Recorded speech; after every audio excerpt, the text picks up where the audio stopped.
एक छोटे से गांव के पास में एक महात्मा रहते थे। उनके साथ उनका एक शिष्य भी रहता था। महात्मा बहुत दूर दूर के शहरों और गांवों में सबकी परेशानी के समाधान के लिए प्रसिद्ध थे। सभी महात्मा के पास अपनी समस्याओं को लेकर आते थे। एक दिन शहर से हट्टे कट्टे दो नौजवान उनके पास आए। महात्मा ने देखा कि वो बहुत निराश दिख रहे थे। उन्होंने उन दोनों नौजवानों को अपने कुटिया में आकर बैठने के लिए कहा।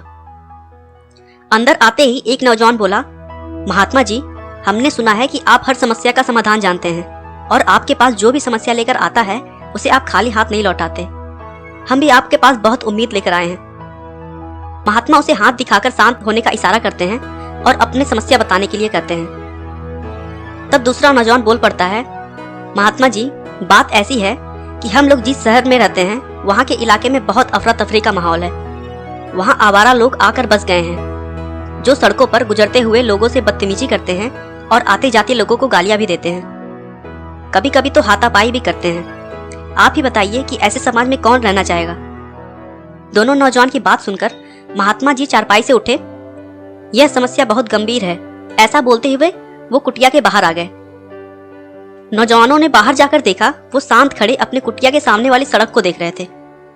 कुछ समय के बाद महात्मा ने मुड़कर दोनों नौजवानों से बोला, बेटा, क्या आप मेरा एक काम करोगे? दोनों युवाओं ने बोला, ये तो हमारा सौभाग्य होगा। महात्मा ने अपनी उंगली से दूर इशारा करते हुए बोले, ये सड़क देखो, जहाँ ये सड़क मुड़ती है वहीं सामने एक बड़ा नीम का पेड़ है। जरा मेरे लिए वहां से कुछ नीम के पत्ते तोड़ लाओगे?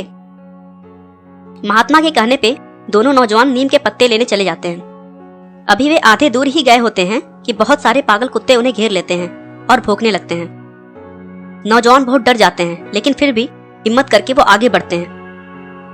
कुछ दूर और आगे जाने पे और भी ज्यादा कुत्तों का झुंड उनके पीछे पड़ जाता है। अब अगर वे आगे बढ़ते तो कुत्तों की वजह से उनकी जान भी जा सकती थी।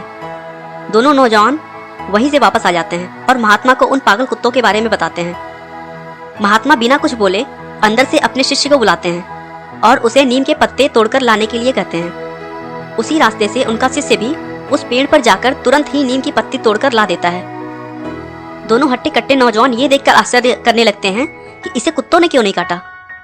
फिर महात्मा बोले कि जानते हो मेरे शिष्य को आवारा कुत्तों ने क्यों नहीं काटा? क्योंकि वो अंधा है। आंखें ना होने की वजह से ये फिजूल की चीजों पे ध्यान नहीं देता और केवल अपने काम से मतलब रखता है।